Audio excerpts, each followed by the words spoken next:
Everyone. Again, my name is Adam Sotak, Public Engagement Director with NC Child, and I am joined here by Whitney Tucker, Research Director at NC Child. Hi, everyone. And thanks so much for joining us on this beautiful fall day on the beginning of State Fair Week. Always a time of year I look forward to. Hope that everyone is doing well, and thanks for joining us for this second of 3 webinars that we are focusing on this fall on the issue of family economic security. And today we're going to be talking in particular about the issue of economic mobility here in North Carolina. And Whitney has some good information she's going to share with everyone. And as a reminder, if you have any questions as we go throughout the webinar, you can click on that Q&A tab and write your questions in, and we will be sure to do our best to answer those. We'll probably hold on our questions until the end of the presentation, but please take advantage of that if you have any questions. So before we get started, I wanted to give everyone a little background information about NC Child. I know that most of you are familiar with us, but just in case, I'm trying to make there we go. So our mission statement is NC Child builds a strong North Carolina by advancing public policies to ensure all children, regardless of race, ethnicity, or place of birth, have the opportunity to achieve their full potential. So here at NC Child, we are basically about public policy advocacy, and we focus on the whole child ages 0 to 17 across the state of North Carolina. That's a big task, as you all know, and so in order to try to manage the work that we do, we really focus on 4 key areas. One being high quality early childhood education, the second one being family economic security, the third one being healthy children, including the health of their families. And also we focus a lot on nurturing homes and communities, issues around the child welfare system, juvenile justice system, etc. We go about doing our work at NC Child in 4 main ways, and we try to combine these various strategies in order to have a winning combination for kids. And so we do research and data analysis, and Whitney is our research director, and that research and data fuels our advocacy efforts and is the backbone to our advocacy efforts. We also do strategic communications. So we do a lot of work online with social media, working with the press across the state, trying to get the messages out that we want to hear for kids. We do direct advocacy. So we do that at the state and local level where we lobby legislators in Raleigh, and we work with folks across the state to directly talk to decision makers about public policies. And last but not least, we do community engagement work, and that is where we're trying to build a stronger child advocacy network and engagement community across the state of North Carolina so that we can hopefully improve policies for children and families. So as we get into the heart of our webinar today, I wanted to do just a little bit of background on why we're doing this at NC Child and why we're increasingly focusing on issues of economic security. This webinar series is part of NC Child's growing commitment to issues of family economic security, specifically looking through a racial equity lens at how children and families of color are disproportionately impacted by current and past public policies, and ultimately how we can work together to win important improvements for all families here in North Carolina. And on our 3rd webinar, we're going to talk about a lot of these potential solutions. The fact is that North Carolina has always had a huge poverty problem, quote unquote, and that is regardless of which political party has been in charge of the state legislature or the governorship. And it's something that's a problem. And there's always been pretty stark divisions between the haves and have-nots here in our state that plays out in the data in a lot of ways. And we know that institutional racism has played a huge role in this throughout the years as well. However, on the positive side, what we also know is that North Carolina can be and has been in the past an incubator of great ideas and policies to narrow these type disparities and create avenues for people out of poverty. And so we're trying to focus on the positive. The bottom line is that, financial security is directly linked to outcomes for children. And you see some of those on your screen here. Growing up in poverty increases the likelihood that a child will be exposed to factors that can harm brain development, making success in school and life harder to achieve. And all of these points have been proven in multiple studies. And the fact sheet that we'll be sending out accompanying today's slides include references if you'd like to read up on more of this resource materials. So I wanted to provide some background, and now I am going to turn it over to my colleague, Whitney. Thank you so much, Adam. So to get started today, I thought that we should, first lay out what we're talking about when we use the phrase economic mobility. Economic mobility is the ability of an individual, a family, or some other group to change their economic status. And so this is usually measured by researchers as movement between income quintiles. So from, say, the bottom 20% of earners in a state or a county or a city to the top 20%. Unfortunately, a growing wealth of evidence is really asserting that it is nearly impossible for a child born into poverty to elevate their economic circumstances unless public policies are designed to support their success. And this is especially true in North Carolina, where our upward mobility lags behind the rest of the nation. Most children born into low-income families in North Carolina will lack the resources, the opportunity, and the education to climb the economic ladder in adulthood. Only 1 in 3 children born into families making less than $25,000 a year will manage to climb into middle class and upper class income levels as adults in our state. So the first thing that's really influencing that is the fact that place matters a lot for kids in poverty. Upward mobility is poor in both rural and urban areas of North Carolina, as in most of the Southeast, which you can see in the figure here.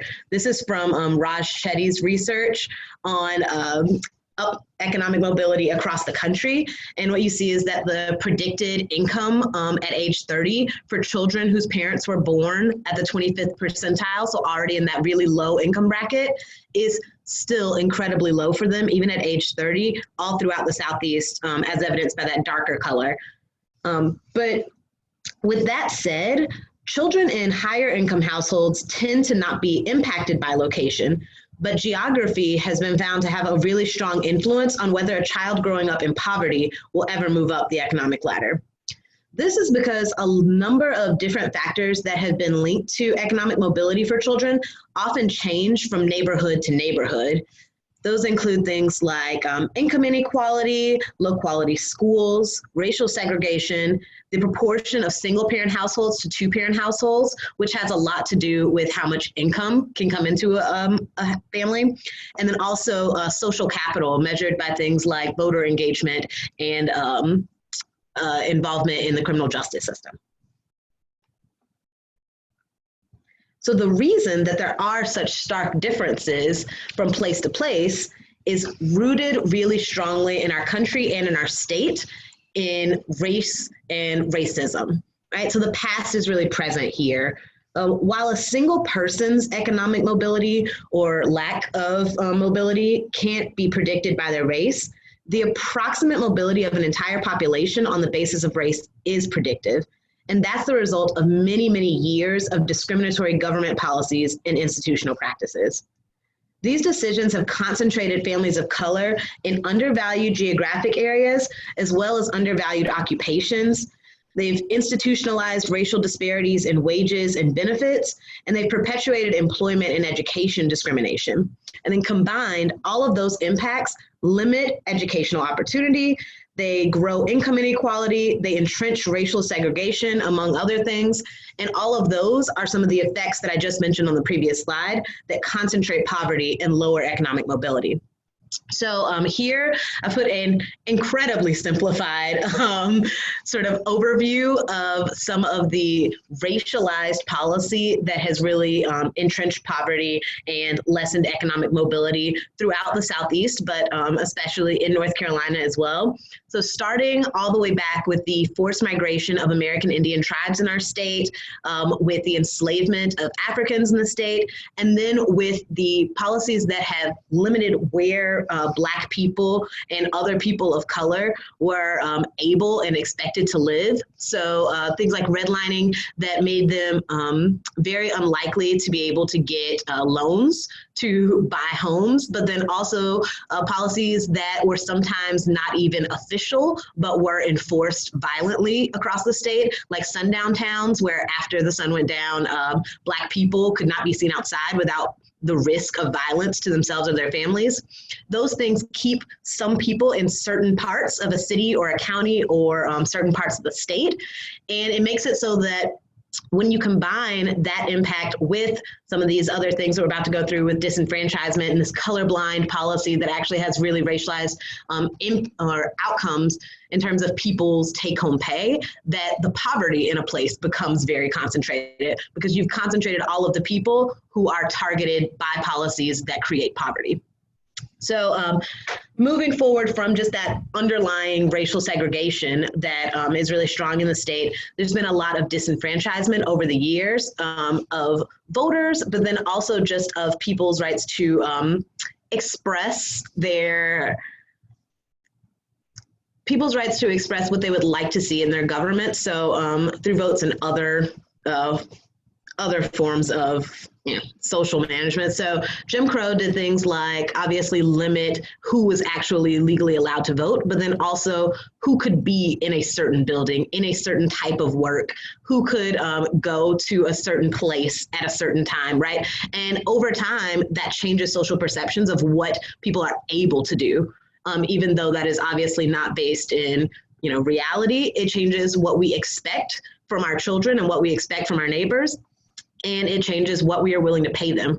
And then also things like the prison industrial complex and rules like the 13th Amendment that, frees slaves, but then says that if you were to break a law, then you can go to jail and then you can be forced to work in jail, right? And so it essentially re-enslaved many Black people across the state. And then today we see that Black people and people of color more generally, including Hispanic people and American Indian folks in our state, are more likely to receive longer sentences for the same crimes that white people commit.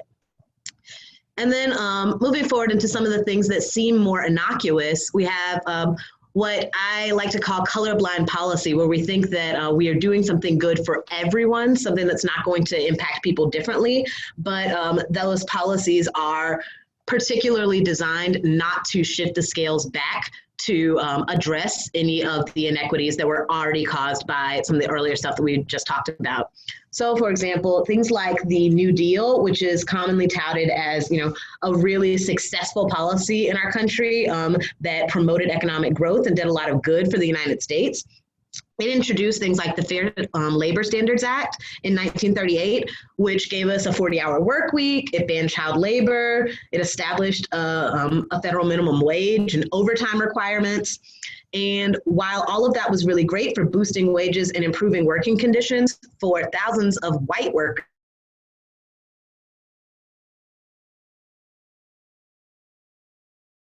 domestic, agricultural, and service occupations from those benefits. Over time, lawmakers have amended FLSA to include some of those occupations, but we still see that today, agricultural and domestic workers, many of whom are now Latinx or Asian American, remain some of the least protected employees in the country when it comes to wage theft and also just making sure that there are appropriate working conditions, right?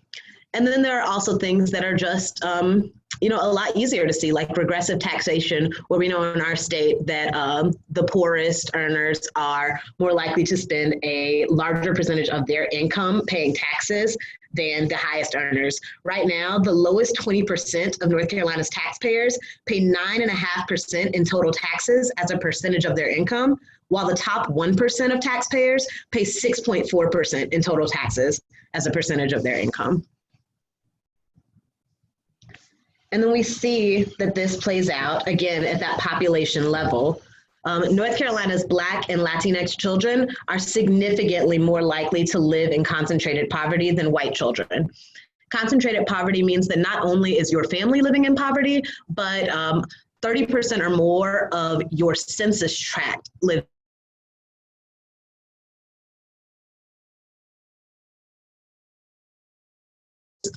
For example, things like school quality, it changes what type of nutrition you may have because it changes your access to fresh fruits and vegetables. It has lots of impacts on children's well-being when it comes to things like healthcare. You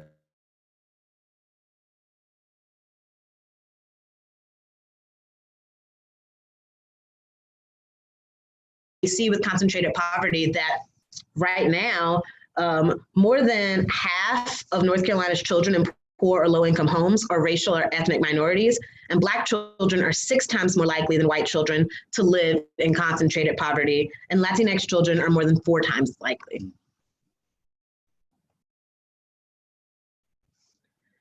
Despite high rates of job and wage growth over the past 2 decades, recent research has shown little progress in North Carolina to address the racialized concentration of poverty and the lack of economic mobility statewide. We are still seeing right now that upward mobility in 22 of our state's 24 commuting zones, they're just like regions, North Carolina, rank within the bottom quarter nationally. And then some of our largest cities like Charlotte, Raleigh, Fayetteville, and Greensboro rank in the bottom 10 of the nation's 100 largest commuting zones. And in Wake County, economic mobility is lower than in 94% of counties nationwide.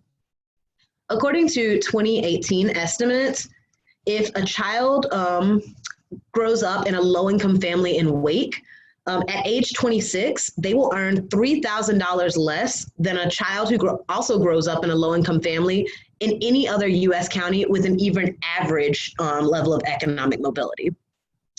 So we know that this is a huge problem. It's a growing problem, even as our state seems to be recovering from economic downturn, and that even in some of our really bustling urban centers, that there are these pockets of concentrated poverty where things are not getting better for kids and that they are not able to move up the economic ladder. But several local areas have been working to improve outcomes, including Charlotte with their Leading on Opportunity initiative, and Winston-Salem with the creation of the Center for the Study of Economic Mobility at Winston-Salem State. So far, I haven't seen any clear evidence of progress, but economic mobility can take some time to show up in data because you need to see things like how a child, who might have been 8 years old when you started the study is faring by the time they are 30, right? And so we may well be on the right track. But in the meantime, there are some definite public policy priorities that we can be moving forward to improve economic mobility. And in the final webinar of this series, we're going to talk more about those factors that influence mobility and then what available research says some of those priority policy areas should really be. I've tried to leave enough time for questions because there is a lot to unpack here and there is a lot of research out on this subject. But today's quote is just that, for these are all our children, we will all profit by or pay for what they become. As just a reminder to us that all of these outcomes that we are seeing that may be very different based on race or place or gender even, that they still impact every single one of our citizens because the children really are our future and the things that we do that impact them right now are going to impact us later on. Thanks, and we're gonna check out you guys' questions now. Okay, hopefully everyone can hear us clearly, and we do want to leave a few minutes here for questions and answers. Yes, these slides will be available for everyone after the webinar. We will share those with all the participants.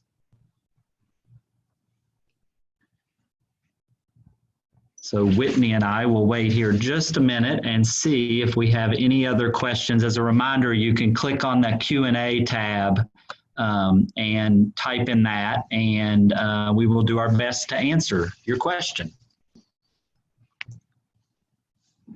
I see that there was an issue with, it says the facilitator's voice going out, and I'm not sure if it was Adam or me. But if it was me during the presentation of the data and some of the trends, if there was something that you didn't hear or you want to hear about again, then please let us know and I'll cover it again since we have time.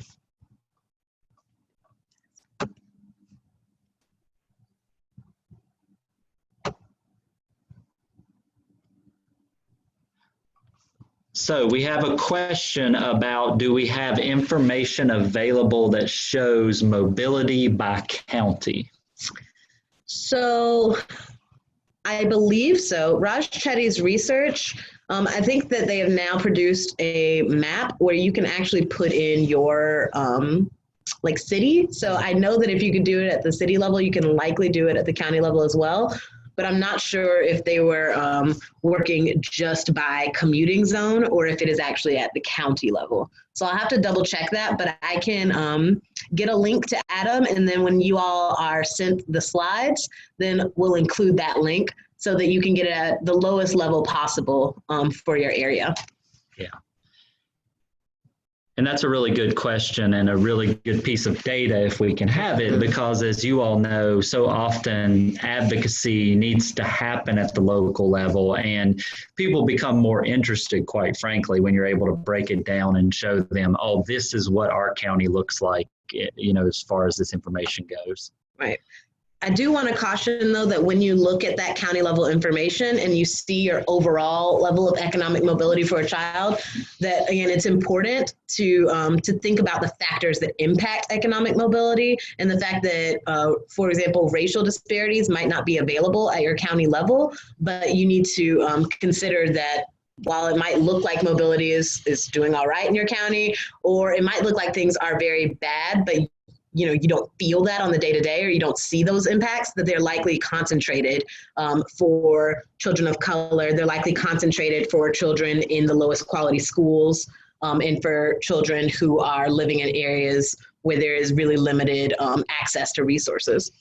Absolutely. So our next question here, if you had to choose one measure of success, what would it be? So by this, I'm assuming that you mean one measure that, you know, impacts mobility, that if you had to focus on. I would say that,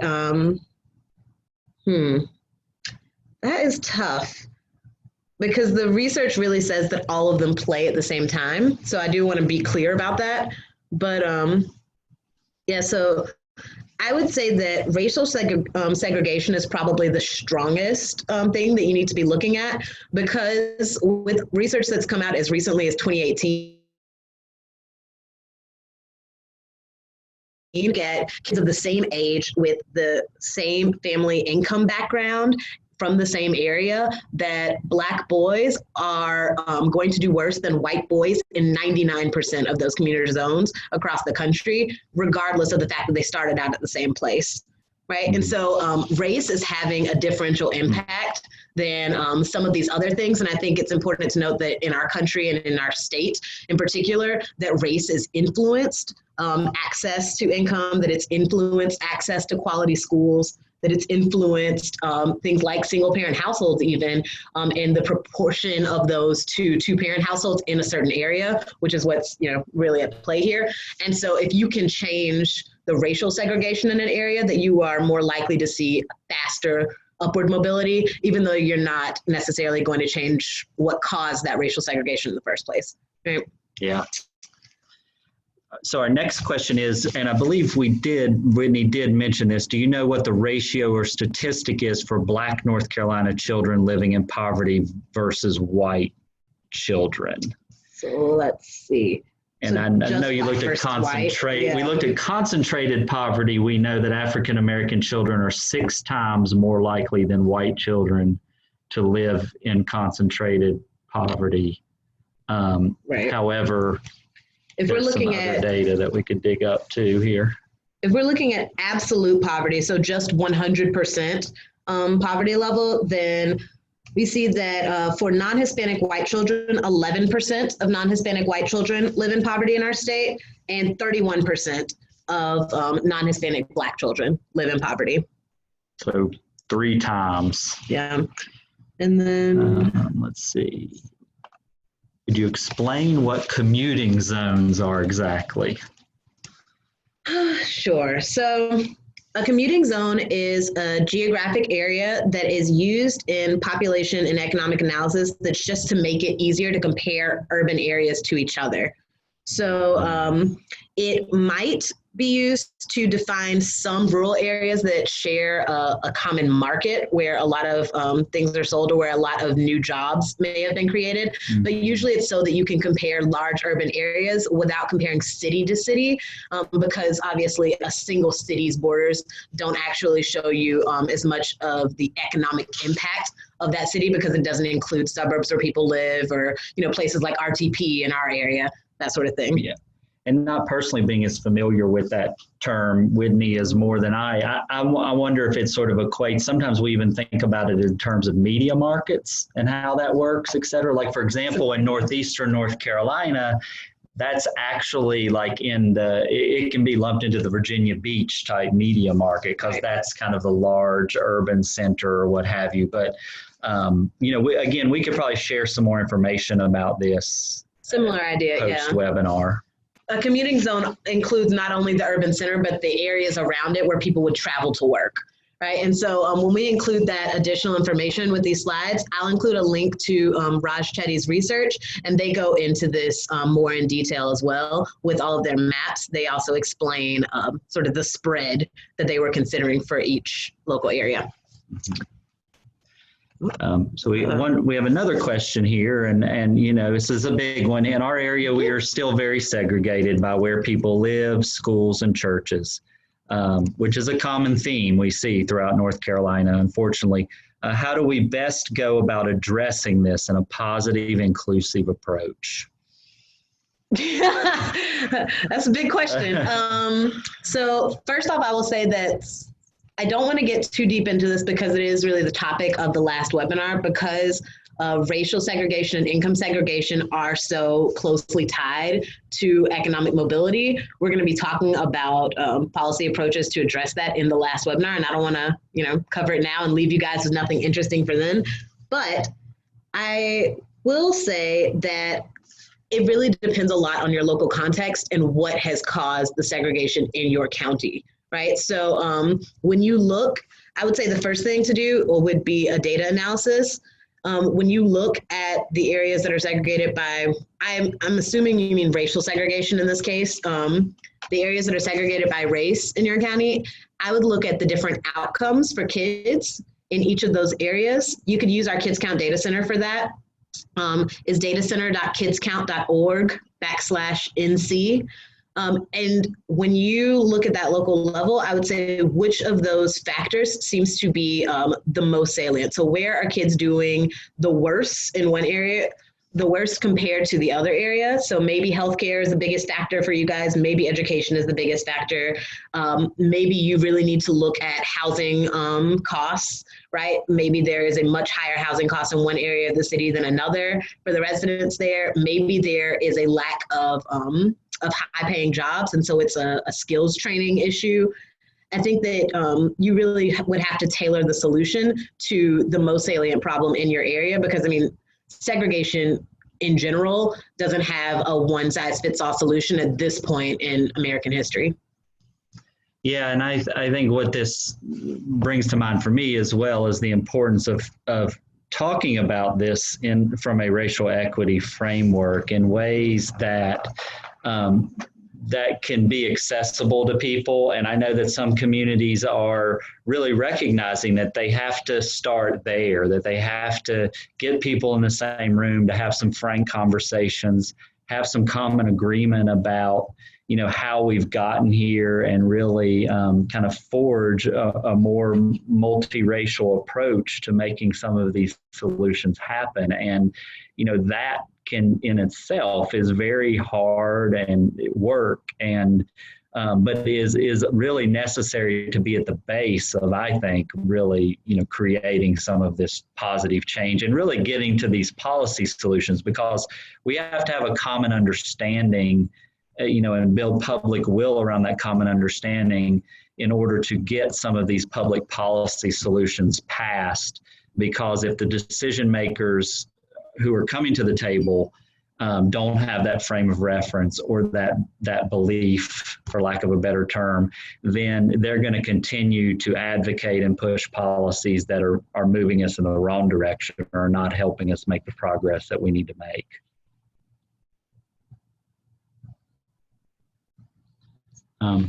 Okay, so it is a couple minutes after 12:30.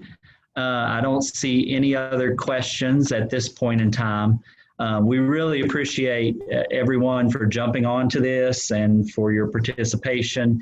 And please join us for the third installment, where we will really be digging into some potential solutions. Thank you very much and have a great day.